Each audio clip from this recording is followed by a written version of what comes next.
ఈరోజు మీరు శాస్త్రాన్ని అడిగినా ఆడబిడ్డ పుట్టాలన్నా మగబిడ్డ పుట్టాలన్నా తండ్రే కారణం తప్ప తల్లిలో ఏముండదు. ఇప్పటికీ మీరు గుర్తుపెట్టుకోండి.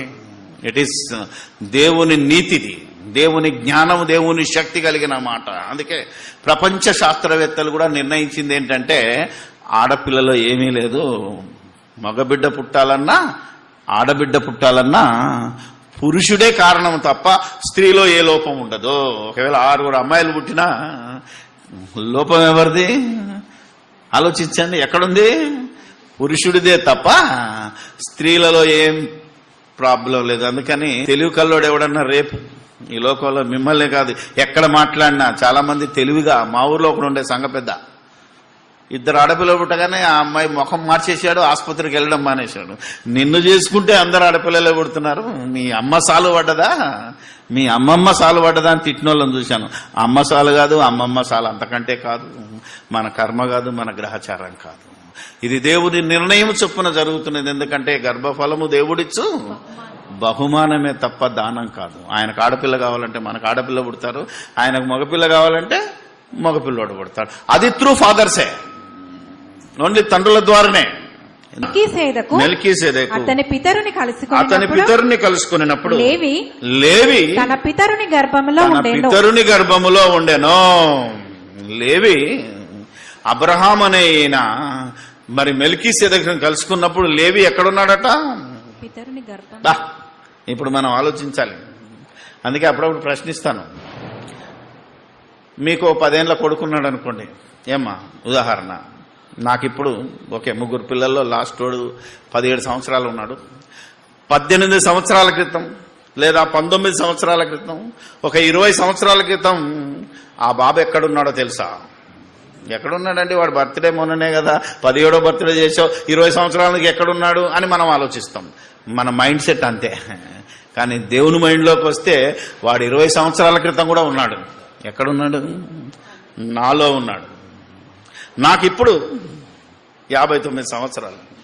60 సంవత్సరాల క్రితం నేనెక్కడున్నానో తెలుసా? నేను లేననుకోదు. అందుకే నేను భర్తీ చేసుకోవడం మానేశాను. ఎందుకంటే నేను 59వ సంవత్సరంలో కాదు, నేను 60 కాదు, 70 సంవత్సరాల క్రితం కూడా నేను ఉన్నాను. ఎక్కడున్నాను? మా నాన్న కడుపులో ఉన్నాను. మా నాన్నకు ఒకవేళ లేటెస్ట్ గా నిద్రించాడు గనక, ఒకవేళ ఆయన 85 సంవత్సరాల వయసున్నోడైతే నేను, మా నాన్న, నా కొడుకు, మేమందరం కలిసి మా తాత కడుపులో ఉన్నాం. అందుకే మా తాత కడుపులో నేనున్నప్పుడు మా తాత ఆస్తి సంపాదిస్తే నేను సంపాదించినట్టే గనక తాత ఆస్తి మనవాడికి వస్తుందని ఇండియన్ పీనల్ కోడ్ లో రాయబడింది, వరల్డ్ పీనల్ కోడ్ రాయబడింది. దానికి అంతటికి కారణం ఇదిగో ద గ్రేటెస్ట్ బుక్, మనిషి జీవిత గ్రంథం. ఇది మత గ్రంథం కాదు, ఇది దేవుని గ్రంథం అనడానికి, పరిశుద్ధ గ్రంథం అనడానికి, దేవోక్తి అనడానికి ఇంతకంటే సాక్ష్యం ఏం కావాలి? ఇంత బలమైన ఆధారం మన బ్రతుకు మీద రాసినది. ఎందుకంటే మనము మన తాత కడుపులో ఉన్నప్పుడు. అందుకే లేవి మీరు గనక ఆలోచిస్తే అబ్రహాము కొడుకు ఇస్సాకు, ఇస్సాకు కొడుకు యాకోబు 12 మందిలో ఒకడినా. కానీ ఏమంటున్నాడు? నేను పుట్టక ముందు మా తాత కడుపులో ఉన్నానంటే తాతలో నుంచి తండ్రిలోనికి వచ్చాడు, తండ్రిలో నుంచి అమ్మ కడుపులోనికి వచ్చి అమ్మ కడుపులోంచి డెలివరీ అయిపోయాడు బయటికి. దట్ ఈస్ కాల్డ్ మన బర్త్డే సీక్రెట్. మనం జరుపుకునేది డెలివరీ డే, నాట్ బర్త్డే. ఆలోచించాలి. మనం ఏ రోజైతే ఈరోజు జరుపుకుంటున్నామో, మన సర్టిఫికెట్లు ఏదైతే రాయబడి ఉందో, దట్ ఈస్ డెలివరీ డే. మన అమ్మ మనల్ని ఈ లోకానికి డెలివరీ చేసిన రోజు. అందుకే హాస్పిటల్లో కూడా ఏముంటది? బర్త్ వార్డ్ ఉంటుందా? ఏమా డెలివరీ వార్డ్ అంటారు, డెలివరీ రూమ్ అంటారు తప్ప ఎంత బాగా రాశారో చూడండి. మనకు తెలియకుండానే వాస్తవాలు రాశారు అక్కడ. ఈరోజు మీరు ఎక్కడికి వెళ్ళినా చూడండి. అందుకే హ్యూమన్ బీయింగ్ బర్త్డే, మానవులందరి బర్త్డే సీక్రెట్ ఆలోచించాలి. అందుకనే మీ సహనమును సకల జనులకి తెలియజేయాలి. ఈ రకంగా క్రైస్తవుడు ప్రతి మనిషి యొక్క మనోనేత్రములను వెలిగించి హ్యూమన్ బీయింగ్స్ బర్త్డే మొత్తం సీక్రెట్. కనుక నువ్వెవరి బర్త్డే చేసినా వేస్ట్.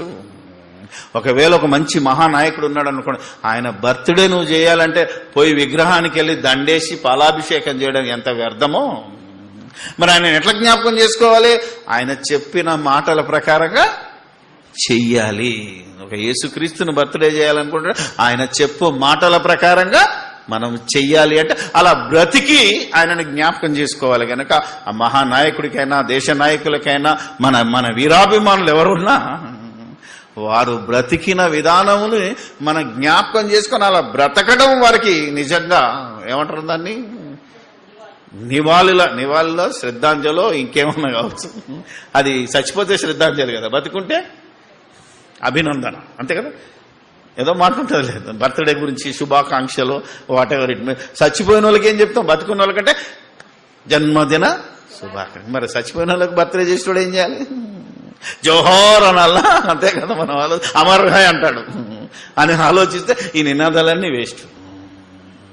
కాబట్టి దేవుని వాక్య ప్రకారంగా బ్రతికి యేసుక్రీస్తును పోలి ఒక అపోస్తులను పోలి దేవుని జ్ఞానంలో రాయబడిన ప్రకారంగా మన చరిత్ర తెలుసుకున్న మనం ఈ చరిత్రకు అనుగుణంగా మన బ్రతుకు, మన జన్మదినం యొక్క రహస్యం ఎప్పుడో తెలుసా, మన తాతలోనికి కనుక మనం వెళితే మనందరం ఎప్పటి నుంచి ఉన్నామో తెలుసా. వీళ్ళందరూ అవ్వకడుపులో నుంచి వచ్చారు. ఎక్కడి నుంచి వచ్చింది, ఆదాము గర్భవాసం నుంచి. అంటే మొట్టమొదట కన్నదెవరు చెప్పండి ఇప్పుడు, పురుషుడా స్త్రీయా? బేసిక్ పురుషుడే కన్నాడు, ఆదాము కన్నాడు. ఆదాముని ఎవరు కన్నారు, దేవునికి కుమారుడు. అంటే ఆయన కూడా తండ్రిగా చెప్పబడ్డాడు కనుక ఆయన కన్నాడు. అంటే ఆదాము మట్టి బొమ్మలోనికి రాకముందు ఎక్కడున్నాడు, దేవునిలో ఉన్నాడు. అంటే మనం ఎప్పటి నుంచి ఉన్నామో చెప్పండి, మన బర్త్డే ఇప్పుడు చెప్పండి. సీక్రెట్, దేవుడు ఉన్నప్పటి నుంచి ఉన్నాడు. కావాలని నువ్వు ఎప్పుడు పుట్టావో తెలుసా, నువ్వు ఎప్పుడున్నావో తెలుసా, ఇప్పుడు చెప్తున్నాడు చూడు. ఇదంతయు నీకు తెలిసి ఉన్నది కదా, నీవు బహువృద్ధుడవు, నీవు అప్పటికే.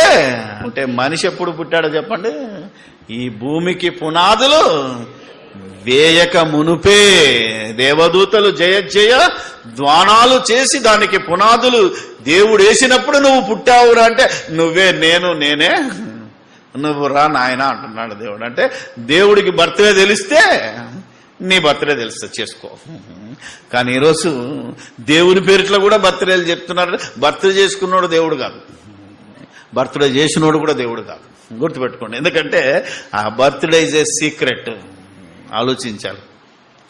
అలా దేవుని జ్ఞానంలో ఎదిగి దేవత్వంలో నిలిచి దేవలోకానికి వెళ్ళి మనతో పాటు ఉన్నోళ్ళను కూడా దేవలోకానికి తీసుకెళ్దాం.